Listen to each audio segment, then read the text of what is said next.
There is a place where the whole world holds its breath. I told you that already. What I did not tell you, because I was not ready, and perhaps neither were you, is that he was never alone in there. He thought he was. That was the cruelty of it. In all the world, there was no lonelier place than the still point, and he went there to be alone.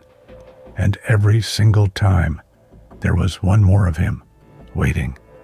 The first time, there were two, himself, and the one who came in across the green when the old man's eyes went dark.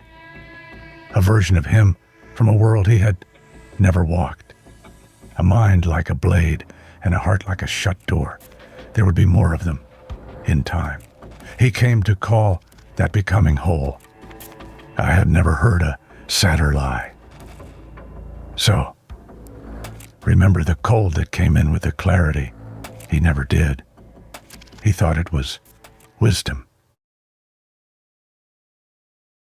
The world came back the way it had left, all at once. The dust fell, the water dripped.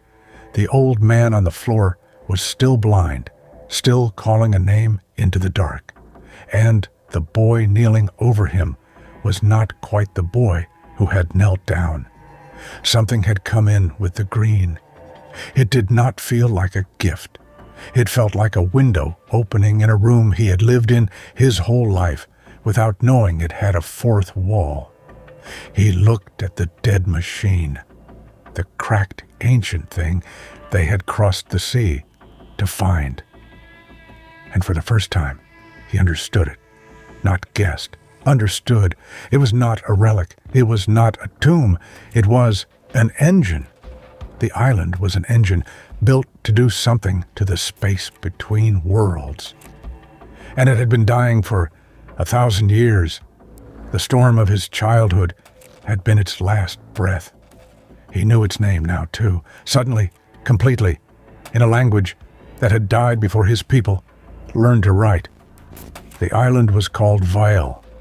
In the builder's tongue, it meant the well, the place where things were poured away.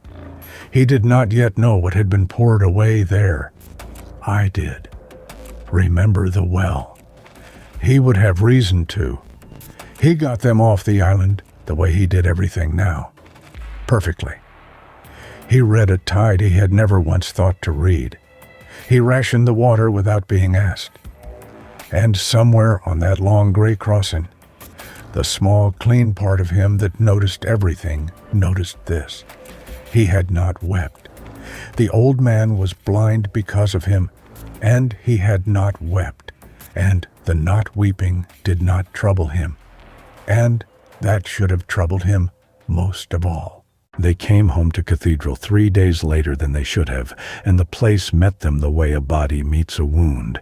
Atu was at the gate before the boat was tied. She looked a long moment at the old man's empty eyes.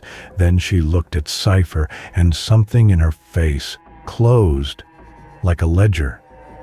She had been waiting 12 years to catch him out. She had not expected to be sorry when she did. Matto got there first, the way feeling always arrives somewhere before sense does. What happened? What happened to him? Cypher say something.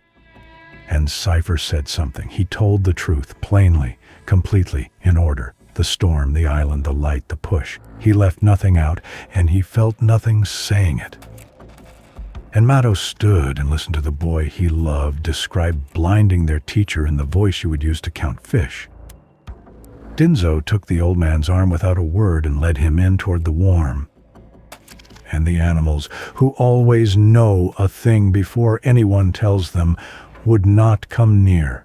It was the blind man who understood first. Of course it was. He had spent a lifetime reading what could not be seen. He turned his ruined eyes toward the sound of Cypher breathing, and he went very still. "You're different," Bilo said, not a question. "Something came back in your place." A pause that held 40 years of fear in it. What color was it? When it came, tell me the color. And for the first time in his life, Cyfer did not answer a question he knew the answer to. Because the answer was, it had not been green. And the old man had only ever feared the green. There was, it seemed, more than one color in the dark. That night, when the house was asleep, Cyfer went to the old man's study and took down the thing the sea had given Bilo 40 years ago. The cracked leather bag, the book no living person had ever read. Bilo had stared at these pages for 40 years and seen only beautiful nonsense. Cyfer looked at them once and saw a language. Not all of it. God, not all of it. If he had read all of it that night, this would be a much shorter and a much worse story. But enough. A toehold. A door opened the width of a single hair. He read perhaps 100 words before the headache drove him back from the page, and they were enough to take the floor out from under him. The book was a record. The people who built Vile had built others, many others, a chain of them, strung between the worlds like beads on a wire.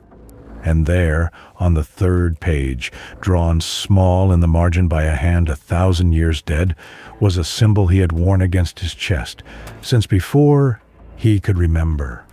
One circle, one clean ring carved through it, the mark on his mother's token, the only thing his dead parents ever left him. Here, in a book from a sunken island, in a language that died before his bloodline began.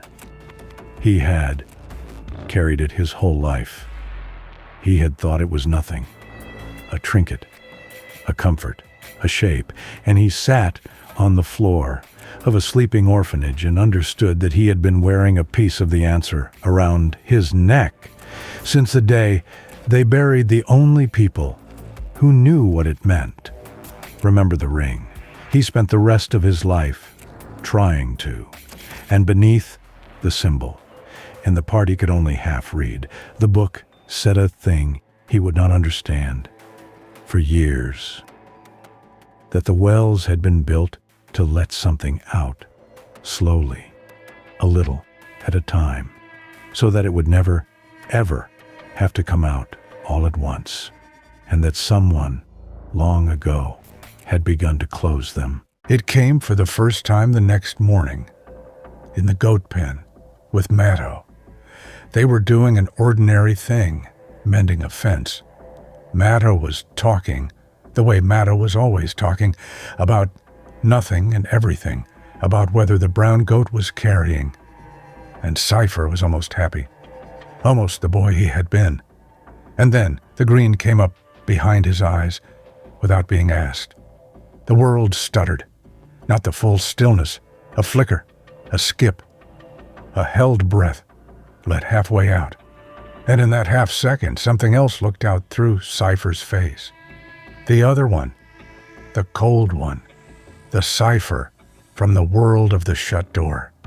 He looked at Matto, at the big, soft 13-year-old who loved everyone far too much, and he said in Cyfer's voice, and not in Cyfer's voice, "You keep pouring everything into him. You should know there's a hole in the bottom.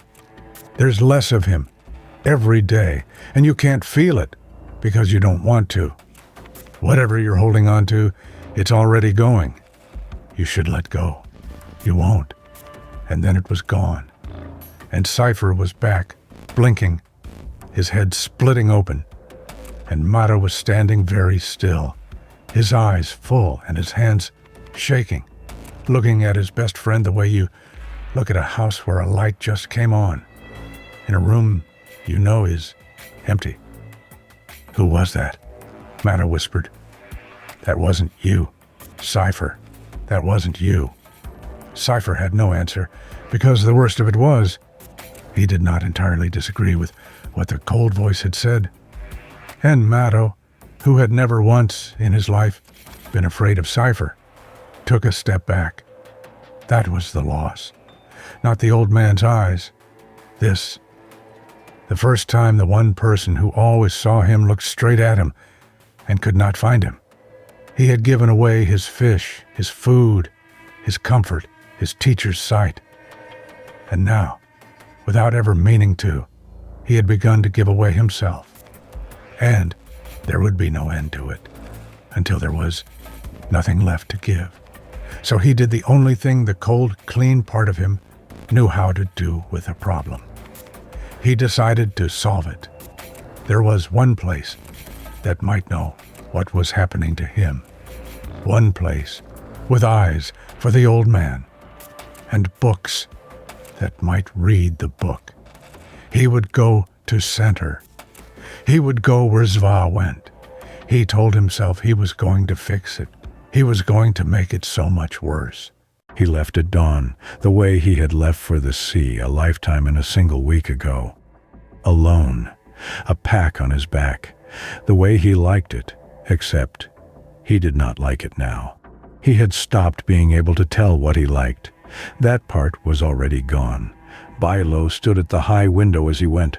Blind eyes aimed a little to the left of the road. He lifted one hand, and Cyfer, who saw everything now, did not look back, because the cold one had already run the numbers, and looking back did not change the outcome. But the other one's memories came in the dark, whether he wanted them or not. That was the price. Sleep and dream another man's life. And that first night on the road to center, the boy from the world of the shut door showed him something the cold mind had seen and filed away and never solved.